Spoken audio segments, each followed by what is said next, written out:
अस्सलाम वालेकुम दोस्तों, मैं तंजीम अहमद स्कॉलर फार्मेसी पे आप सबको स्वागत है।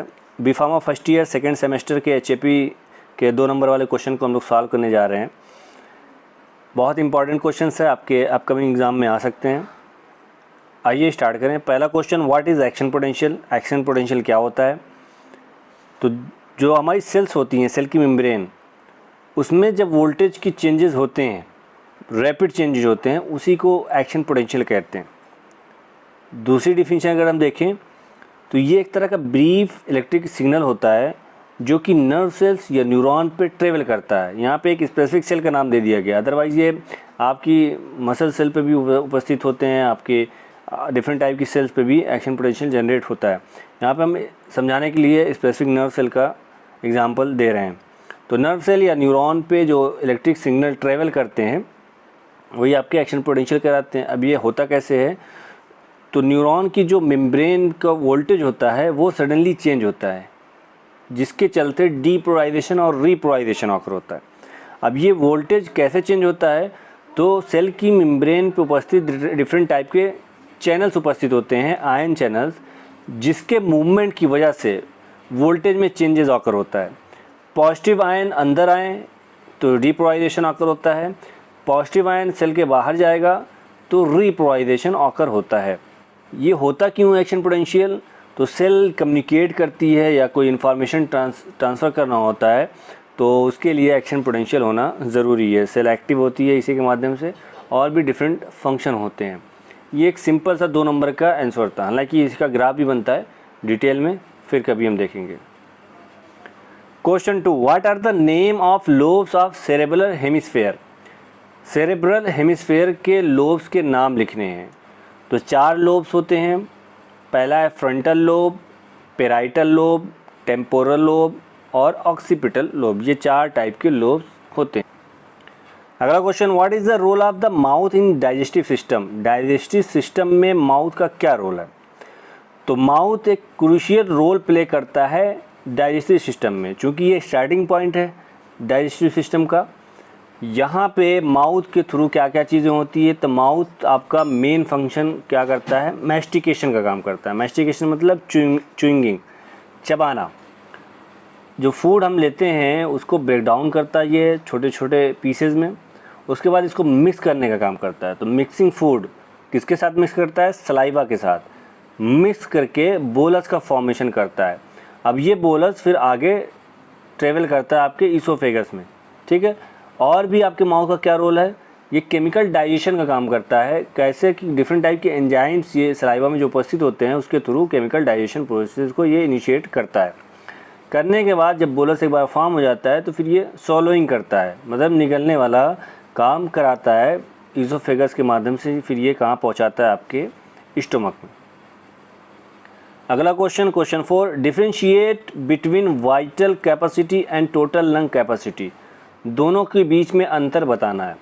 तो वाइटल कैपेसिटी क्या होता है कि जब कोई person maximum amount of air को एक्सहेल करता है आफ्टर मैक्सिमम इनहेलेशन, मतलब पूरा जोर लगा के इनहेल करे और पूरा जोर लगा के फिर एक्सहेल करे, ठीक है।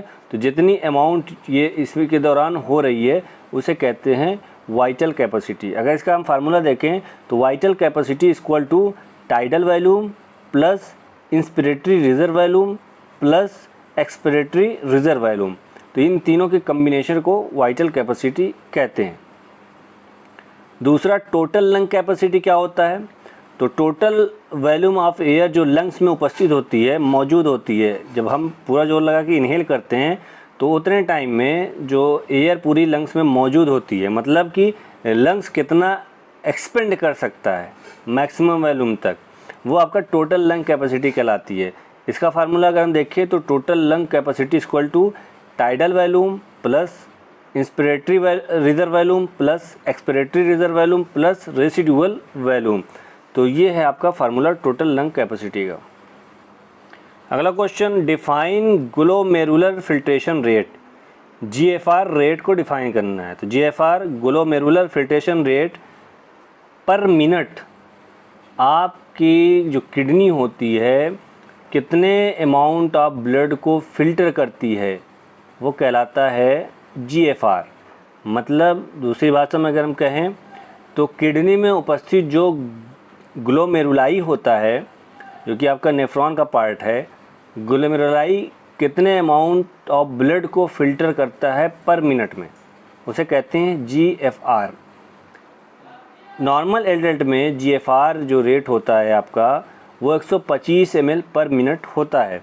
अगर इसमें कुछ गड़बड़ी होती है, क्योंकि ये टेस्ट भी है आपका किडनी का, किडनी अगर गड़बड़ है तो GFR रेट क्या होता है, डाउन हो जाता है, वेस्ट मटेरियल को ये फिल्टर नहीं कर पाता है और जिसके चलते ब्लड स्ट्रीम में वेस्ट सब्सटेंस की मात्रा बढ़ती चली जाती है। Question 6, give the name of disorders of the male reproductive system. Male reproductive system के डिसऑर्डर के नाम लिखने हैं। पहला है इरेक्टाइल डिसफंक्शन, दूसरा premature ejaculation, testicular cancer, prostate cancer, benign prostatic hyperplasia, epididymitis, varicocele, hydrocele. तो ये है 3 डिजीज़। आगे चलते हैं क्वेश्चन 7 पे। Define asthma and pneumonia. Asthma और निमोनिया को डिफाइन करना है।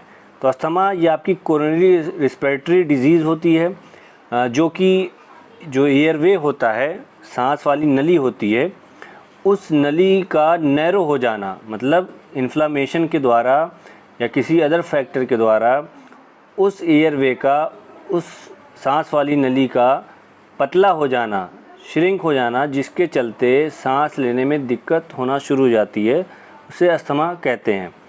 अगर हम इसके सिम्टम्स के देखें तो सांस लेने में दिक्कत हो जाती है, वीजिंग, कफिंग, ये सारी चीज़ें शुरू हो जाती हैं। ठीक है, तो ये इन्फ्लामेशन मेजरली क्या है, इन्फ्लामेशन के चलते होता है। निमोनिया की अगर हम बात करते हैं तो ये आपका एक्यूट इन्फेक्शन होता है लंग्स में। ये बैक्टीरिया, वायरस, फंगी, इन सब के द्वारा ऑकर होता है। जो एयर सैक होता है जिसे एल्वेली कहते हैं, ठीक है, या एल्वेलस कह लें, अगर प्लूरल है तो एल्वेलाई कहते हैं, उस सैक में क्या होता है, इन्फ्लामेशन ऑकर हो जाता है और उसके चलते फ्लूइड का एक्युमुलेशन वहाँ पे होना शुरू हो जाता है और उसे कहते हैं क्या, निमोनिया। सिम्टम्स अगर हम देखें तो इसमें फीवर, कफ, सांस लेने में दिक्कत, ये सारी चीज़ें होती हैं। Question 8, enlist the function of hormones. Hormone के फंक्शन बताना है। तो हार्मोन के डिफरेंट फंक्शंस होते हैं, आइए देख लें। पहला फंक्शन है एज ए केमिकल मैसेंजर, ये वर्क करता है। ठीक है, बॉडी के डिफरेंट फिजियोलॉजिकल प्रोसेस को ये रेगुलेट करने का काम करता है। होम्योस्टेसिस को मेंटेन करने का काम करता है, ग्रोथ को कंट्रोल करता है, मेटाबॉलिज्म को कंट्रोल करता है, रिप्रोडक्शन को कंट्रोल करने का काम करता है, emotions, coordinate organ system, communication, ये सारे क्या हैं, हार्मोन्स के फंक्शन हैं। हार्मोन रिलीज़ कहाँ से होता है, तो ये आपके एंडोक्राइन ग्लैंड से रिलीज़ होता है। रिलीज़ होकर कहाँ पहुँचता है, ब्लड स्ट्रीम में, फिर वहाँ से वो पूरी बॉडी में ट्रेवल करता है, अपने स्पेसिफिक टारगेट टिश्यू ऑर्गन तक पहुँचता है और जाके वहाँ पे रिस्पॉन्स शो करता है। अगला question, briefly explain Cushing syndrome. Cushing syndrome को शॉर्ट में लिखना है। तो कशिंग सिंड्रोम होता क्या है, ये एक तरह की मेडिकल कंडीशंस होती हैं। किस वजह से होती हैं, जब कॉर्टिसोल का लेवल हाई हो, मतलब कि कोई ऐसा पर्सन जो कॉर्टिसोल के कांटेक्ट में लंबे समय तक हो। ठीक है, अब वो चाहे तो हमारी बॉडी प्रोड्यूस करे ज़्यादा मात्रा में कॉर्टिसोल, चूँकि कॉर्टिसोल रिलीज़ होता है एड्रिनल ग्लैंड से, या फिर कोई ऐसी ड्रग लेता हो, कॉर्टिकोस्टेरॉइडल ड्रग या मेडिकेशन लेता हो, जिसके चलते कॉर्टिसोल की मात्रा ब्लड में बढ़ जाए, तो वो कहलाती है कशिंग सिंड्रोम। ठीक है, और भी कई कारण होते हैं, जैसे पिट्यूटरी ग्लैंड में ट्यूमर हो जाना, एड्रिनल ग्लैंड में ट्यूमर हो जाना, जिसके चलते कॉर्टिसोल का लेवल बढ़ जाना और उसके चलते कशिंग सिंड्रोम ऑकर होती है। सिम्टम्स अगर हम देखें तो इसमें वो पर्सन जिसको कशिंग सिंड्रोम हुआ है वो वेट गेन कर लेता है, उसका फेस गोल हो जाता है, स्किन क्या हो जाती है, बहुत पतली हो जाती है, ब्लड प्रेशर क्या हो जाता है, इंक्रीज़ हो जाता है। Last question, where does the fertilisation take place in females. Females में फर्टिलाइजेशन कहाँ आकर होता है, तो फीमेल्स में फर्टिलाइजेशन फैलोपियन ट्यूब में आकर होता है। और फैलोपियन ट्यूब कहाँ पे होती है, तो ये एक तरह का ब्रिज का काम करती है ओवरी और यूटेरस के लिए। ओवरी और यूटेरस के बीच का जो लिंक है वो आपका फैलोपियन ट्यूब है। एक पाइप है जो कि ओवरी से होती हुए कहाँ पहुँचती है, आपके फीमेल्स के यूटेरस तक। तो जो फर्टिलाइजेशन आपका होता है इसी पाइप में होता है, फैलोपियन ट्यूब में होता है।